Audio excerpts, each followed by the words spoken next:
Martes 26 de febrero del 2013. Asunto: UGC 77GA. 4 horas 58 minutos. Hoy, entre comillas. Quiero cuestionar con Kaunas el concepto de responsabilidad a través de Levinas.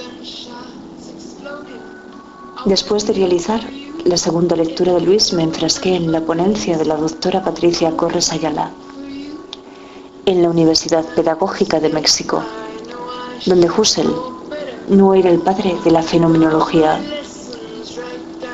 sino que la fenomenología arrancaba con el racionalismo de Kant, pero donde el sujeto está aislado.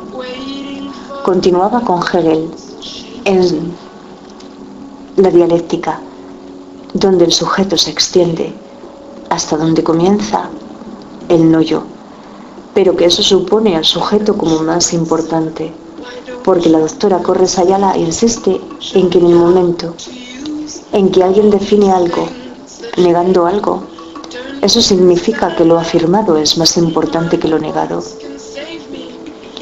Y hay conciencia, y hay autoconciencia, y hay saber absoluto que Hegel hace coincidir con las etapas de monarquía, revolución y formación del Estado democrático. Y hay una dialéctica que implica la conciliación de las contradicciones, pero de nuevo aparece la alteridad asimilada a la unidad a través de las versiones divergentes, que será siguiendo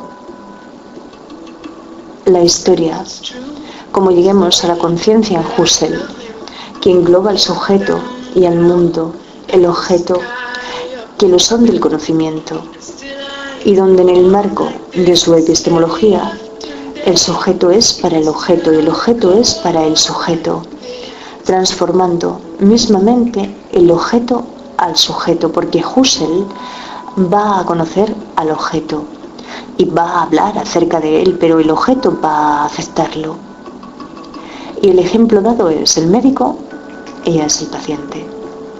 Aunque lo que Husserl también pretende es acabar con el solipsismo kantiano de ese sujeto solo, porque en Husserl, para hablar del ser, hay que considerarlo en 3 aspectos.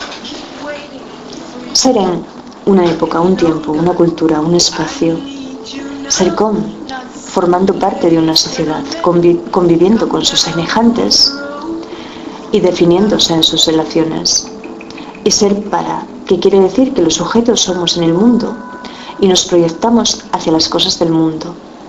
Entonces, ahora nos hemos posicionado frente a una trayectoria de la alteridad, que es la que la doctora Corres ha trazado.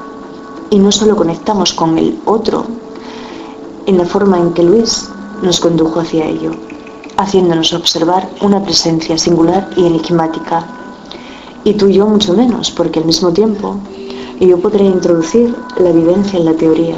Y la vivencia es esa indiferencia que es habitual en la educación, y que es la vivencia la que para muchos de nosotros supondrá el sentido.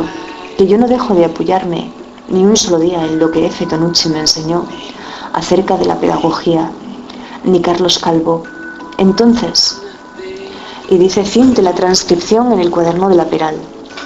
La Peral, concejo de ellas, tras la Gallezuela, porque bueno, las transcripciones de los días en el cuaderno de la Peral acaban en ese punto.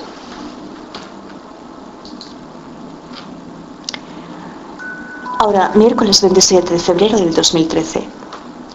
Asunto: GA 88 UGU. 4 horas 52 minutos.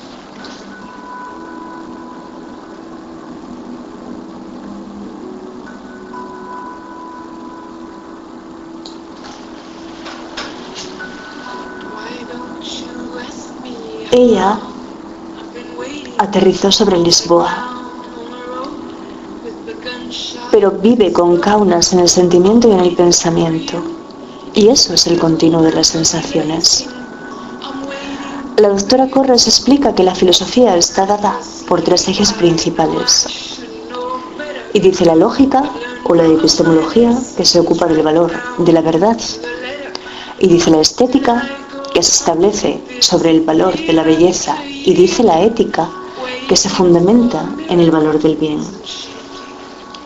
Pero si ahora nos trasladamos a España, a la UNED, a la catedrática Teresa Oñate, nos explica que la ontología es aquella disciplina de la filosofía que se ocuparía de la teoría del ser, que la doctora Corres explica que una teoría no es ninguna otra cosa sino un lugar que delimita nuestra visión, es decir, un marco racional. Ahora bien, esta disciplina de la ontología a su vez se podría articular como una teoría de las categorías, es decir, de las diferentes formas en que podemos pensar sobre las cosas e incluso la forma en que las cosas se estructuran.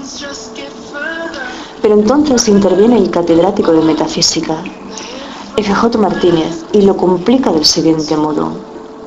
La ontología como teoría de las categorías tiene estas tres dimensiones. Una teoría del conocimiento, o epistemología. Una teoría del lenguaje, que se refiere a cómo podemos hablar y el tipo de palabras con las que nos referimos a las cosas. Y una teoría de la realidad, que es cómo se estructuran las cosas a sí mismas.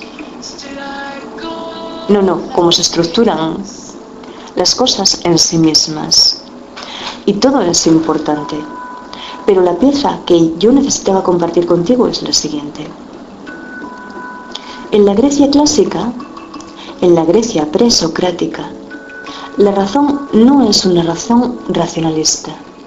Es una razón que no se escinde de la estesis. Es decir, la razón no se ha separado del sentimiento. Es una razón ingenua, como la de tu maldito Baudelaire. Porque, ¿qué hizo de la razón una razón racionalista? Un intervalo que es el de la Edad Media, donde el cristianismo expresa un rechazo por la sensibilidad, donde se cree que los enemigos del alma, que es una idea, son la carne, el demonio y el mundo, y que da curso a un ascetismo cristiano, donde la razón es ascética porque está limpia, en teoría, entre comillas, de sensibilidad y sentimentalismos. Y ahí reconoces al Dios de Descartes. Entonces, yo que ahora considero que tú has leído a Lévinas, me alegro de haber sugerido que crezcas conmigo a través de Spinoza, el filósofo de la libertad. Y el problema que te sugiero que analicemos es el siguiente. Emmanuel Lévinas no piensa como la modernidad, según asegura la doctora Corres, que la verdad sea lo más importante, ni como los estetas, sino el bien, y trastoca el orden, y por eso la propuesta de Lévinas no es ontológica, sino metafísica. Y dentro de su metafísica conviven unos conceptos claves, que el único que yo quería discutir contigo es el de la responsabilidad. Porque volvamos a ella, pero en la nájera de Ruth. Y si hacemos caso del concepto de responsabilidad tal como lo ha expresado la doctora Corres, la responsabilidad es el eje de la relación con el otro. Porque lo que ese otro demanda solo se lo podemos dar nosotros. Y en la singularidad de cada uno de nosotros, lo que le podemos dar al otro, nadie se lo puede dar. Pero en base a esto,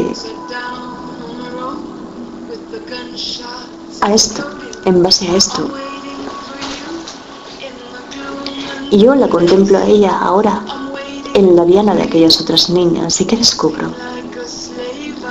Porque en la nájera de Ruth solo existe realmente el aterrizaje sobre Lisboa, aunque Kaunas exista y aunque Kaunas haya inspirado un deseo.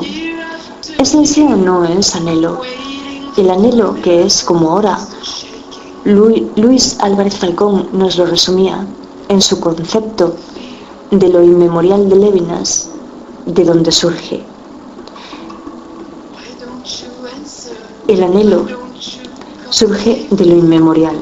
Del anhelo, quien lo inspira es Lisboa, en la nájera de Ruth y únicamente Lisboa en Musea. Entonces, ¿No era suya la responsabilidad de ese anhelo que solo él podía satisfacer? Dado que el suspiro, él lo causó al suspirarlo. Te lo quiero preguntar para que lo medites. Porque es cierto, somos vulnerables y las otras propuestas conceptuales de Levinas son la libertad, la sensibilidad, una no indiferencia hacia la diferencia, la proximidad, la asimetría, la heterogeneidad y sobre todo el rostro. Porque ver el rostro del otro es ver su vulnerabilidad. Y ver la vulnerabilidad del otro es aceptar la propia vulnerabilidad. Y nosotros, del budismo, vamos a tomar inexcusablemente ejemplo en lo siguiente. Hay que valorar el dolor. Valorarlo como una inspección mecánica que sufre periódicamente un vehículo. Porque todo aquel que conduce sabe que cada cierto tiempo está obligado a pasar por una revisión, que es ese tipo de valoración a la que el budismo se refiere, del ser y de las sociedades, a una no negación del sufrimiento y del daño, a un reconocimiento. Pero los medios que yo voy a proponer son filosóficos, y uno tiene raíz alemana, y esa es la hermenéutica, y dos raíces francesas, la deconstrucción y el postestructuralismo, que son, según la catedrática Oñate, los nuevos vectores de pensamiento que articularán su desarrollo en torno al proyecto fallido de la modernidad, del sueño de su pretendido progreso. Y lo que no finalicé fue el cuaderno de la Peral, que tú ya sabes cómo yo los escribo en progresos sobre los que realizo luego un análisis, pero en esta ocasión preferí dejar 23 cuartillas como libro de peregrinos y parroquianos, por si alguien desea ampliar mi camino con sus propuestas y dárnoslo a conocer. Como yo lo que necesito es escuchar a los demás para averiguar qué realmente les preocupa a ellos y buscar una solución juntos, porque la obra de arte hace comunidad o no la hace. Y si la Antígona de Sófocles nos impele a la desobediencia civil, lo logra desde el tiempo de Aidión, que ese tú y yo no lo estudiamos con Campillo Meseguer. Es decir, que la obra de arte es una subespecie a eternitatis, que es como Spinoza define lo que es universal y eternamente verdadero. Porque si hay trascendencia en la existencia reica y hay inmortalidad en la célula cancerígena, ya no encuentro demasiado problema para pensar transfinitamente en los mismos términos en que los griegos concebían el tiempo de las cosas. Te deseo que te sientas bien.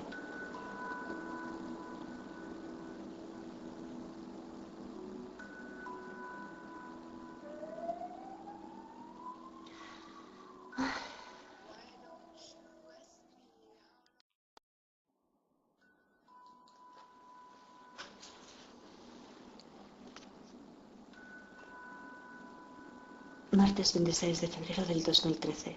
Asunto: UGC 77 GA. 4 horas 58 minutos.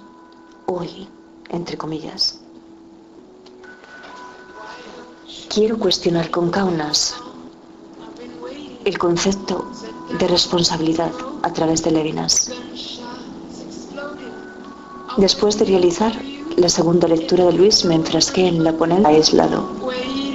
Continuaba con Hegel en la dialéctica, donde el sujeto se extiende hasta donde comienza el no yo, pero que eso supone al sujeto como más importante, porque la doctora Corres Ayala, insistencia de la doctora Patricia Corres Ayala, en la Universidad Pedagógica de México, donde Husserl no era el padre de la fenomenología,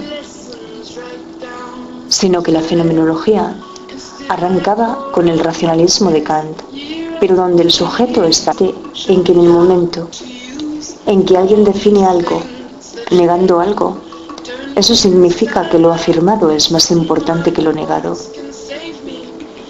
Y hay conciencia, y hay autoconciencia, y hay saber absoluto, que Hegel